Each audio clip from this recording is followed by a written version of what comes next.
Hello YouTube, hello les amis, j'espère que vous allez tous très bien en ce jeudi matin. Bienvenue pour le Flotch Info Gaming, le format où chaque jour à 7h du matin, je vous propose un maximum d'infos sur le monde du jeu vidéo. J'espère que vous allez tous très bien, que vous êtes en pleine forme et que tout se passe bien pour vous. Aujourd'hui, nous avons 4 sujets au programme, tous très intéressants. Avant toute chose, n'hésitez pas à vous abonner à la chaîne si le contenu vous plaît, bien évidemment. Je vous embête pas plus avec ça. Allez, on va partir du côté des sujets et on va commencer par un premier sujet. Ça s'appelle Kirby. Pour ceux qui connaissent, donc Kirby va sortir un nouveau jeu, donc Kirby et le monde oublié, et on a plutôt une vidéo gameplay du coop, et c'est plutôt très sympathique. La vidéo est super jolie, très colorée, franchement elle donne vraiment envie. Donc ce sera le premier sujet. Ensuite on va parler de LX2. On a du gameplay, en tout cas une vidéo trailer de gameplay plutôt intéressante. Également dans un troisième temps plutôt, on va parler de Human King qui va sortir une DLC mettant en avant les cultures africaines, et ça c'est plutôt très cool. Et pour terminer, on va parler de Sony qui va produire plus de PS4 que prévu à cause bien sûr de la pénurie des PS5. Je vous parle de ça dans un dernier sujet, vous verrez, c'est très important. Restez surtout jusqu'à la fin. Bonne vidéo à tous, je vous parle de tout ça juste après l'intro, c'est parti.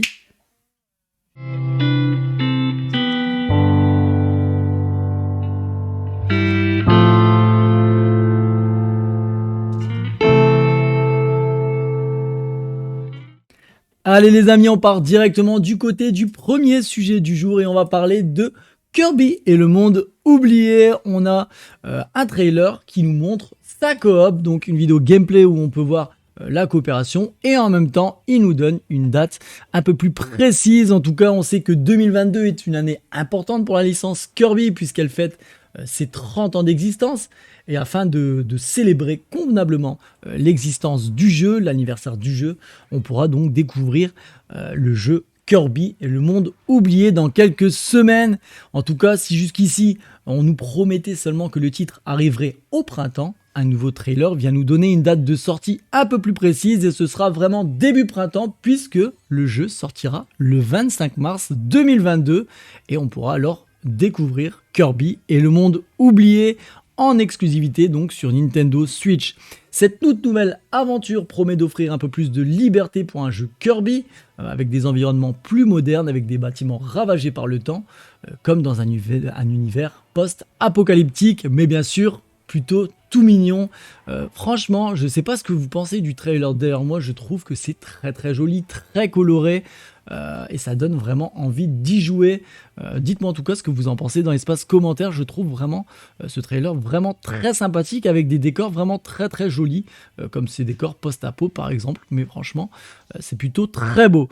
En tout cas, ce trailer nous dévoile également un peu plus de gameplay afin de présenter diverses capacités que Kirby assimilera, en tout cas quand il mangera ses adversaires, tout en nous montrant la partie coopération du jeu avec la présence de Bandana Waddle Dee.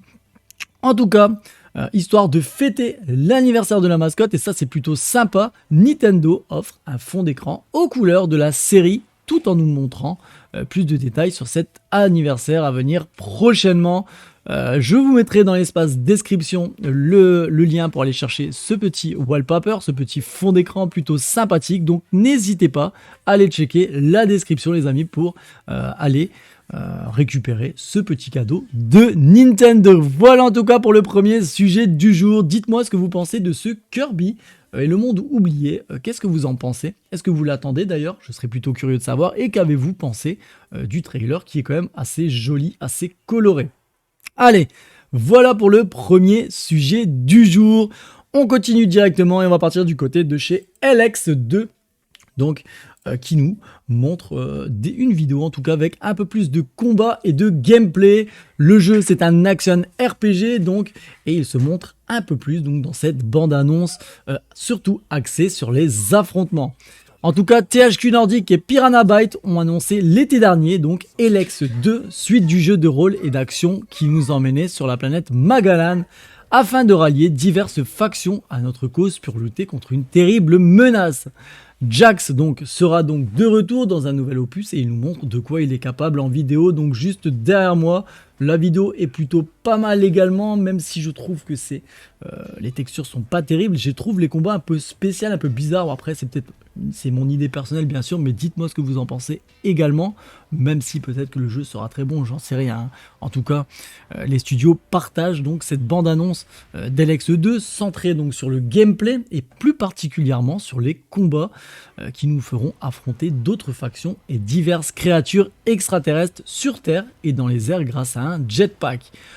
Jax, donc le personnage principal, aura à sa disposition un arsenal varié composé plutôt de fusils, d'arcs, de roquettes et même des armes laser pour vaincre donc ses ennemis, sans oublier de l'équipement au corps à corps dont des épées haches ou encore des tronçonneuses. Au passage, THQ Nordic et Piranha Bytes annoncent que les précommandes d'LX2 donc sont ouvertes. Le titre tant attendu et serait attendu le 1er mars 2022 sur PC, PS4, PS5, Xbox One et Xbox Series X et S. Vous pouvez déjà le précommander et le réserver sur GOG.com pour ceux qui jouent sur PC au prix de 44,99 €. Donc dites-moi ce que vous pensez de ce jeu X. Je ne connaissais pas la licence, je la découvre comme vous, ou pour ceux qui ne la connaissent pas en tout cas, je ne connaissais pas donc cette licence. Ça m'a l'air plutôt sympa, même si le trailer me hype pas plus que ça. En tout cas, on verra à la sortie du jeu. En tout cas, vous avez vu donc un peu plus de gameplay pour ceux qui connaissent la licence et pour ceux qui sont peut-être intéressés. Voilà pour cette deuxième news. On va directement partir du côté de la troisième news du jour et on part du côté de chez Human King et on a une DLC qui va bientôt débarquer mettant en avant les cultures africaines et ça c'est plutôt une très bonne nouvelle. En tout cas, Human King, donc le jeu de 4X d'Amplitude Studio, est maintenant sorti depuis quelques mois et les joueurs pourront bientôt créer encore plus d'histoires grâce à l'ajout de cultures issues du continent africain. Pour ceux qui ne connaissent pas Human King, c'est un jeu de gestion et de stratégie. Je l'appellerai comme étant un Civilization-like, pour ceux qui connaissent Civilization, je pense que beaucoup de monde le connaissent. En tout cas, le jeu permet de façonner votre propre histoire en piochant parmi de nombreuses cultures illustres à chaque nouvelle ère. Amplitude va bientôt enrichir les combinaisons possibles grâce au DLC Culture d'Afrique, donc elle s'appellera comme ça la DLC Culture d'Afrique et elle ajoutera d'abord 6 nouvelles cultures, une nouvelle pour chaque ère d'une partie. Il y aura les Bantous, les Garamantes, les Swahili, les Maasai, les Éthiopiens ou encore les Nigérians.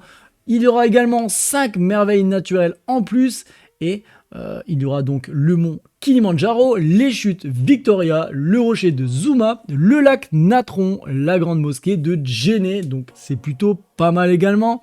Et enfin, le contenu proposera également 7 nouveaux peuples indépendants et 15 événements narratifs.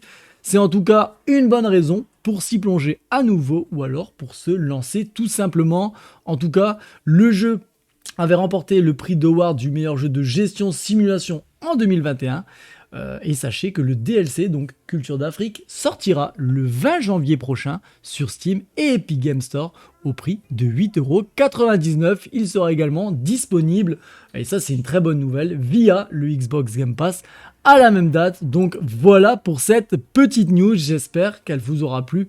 Allez, on passe directement à la prochaine news et on va parler de Sony qui va produire plus de PS4 que prévu. Et on sait, en tout cas on apprend que Sony compte produire plus de PS4 que prévu cette année. On sait en tout cas que la PS4 allait être tout doucement abandonnée et malheureusement dû à la pénurie actuelle, plutôt heureusement, on va pas dire malheureusement, plutôt heureusement, je suis plutôt content que la PS4 continue d'être produite. En tout cas, on sait que par rapport à la pénurie actuelle, les consoles next-gen, aussi bien du côté de la PS5 ou de la Xbox Series X, devraient donc encore durer un bon moment. D'ailleurs, j'ai fait une vidéo, je vous redirige vers la vidéo en question. Et Sony donc le sait très bien, Afin d'éviter donc de n'avoir plus rien à mettre sur le marché durant cette année, le constructeur a visiblement décidé de continuer à produire un peu plus de PS4 cette année, alors que la production était censée s'arrêter.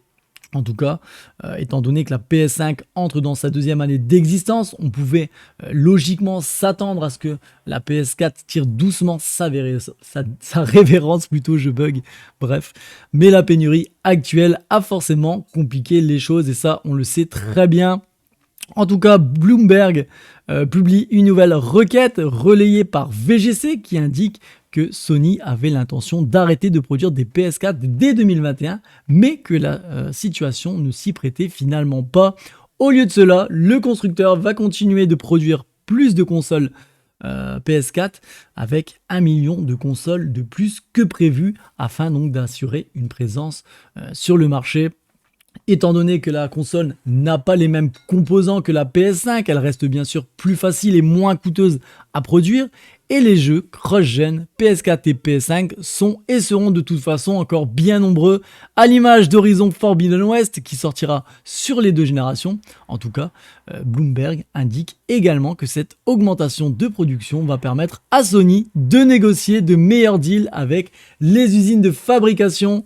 Vous l'aurez compris, 2022 sera encore une année très compliquée pour les consoles next-gen, dont la PS5. En tout cas, voilà pour le dernier sujet du jour. Dites-moi ce que vous en pensez. Je trouve que c'est plutôt une bonne nouvelle qu'il continue de nous proposer des PS4. La console est encore de très bonne qualité, elle sort encore de très bons jeux, surtout que les jeux vont sortir sur PS4 et sur PS5 à la fois, donc je ne vois pas pourquoi ils devraient arrêter les ventes de la PS4 et je trouve que c'est plutôt une bonne nouvelle. En tout cas, dites-moi ce que vous pensez dans l'espace commentaire, les amis. Voilà en tout cas pour le Flash Info Gaming du jour, j'espère qu'il vous aura plu. Comme d'habitude, n'hésitez pas à mettre un maximum de pouces bleus, à mettre des petits commentaires sous la vidéo, ça fait toujours bien évidemment plaisir. N'hésitez pas à vous abonner si vous débarquez sur la chaîne.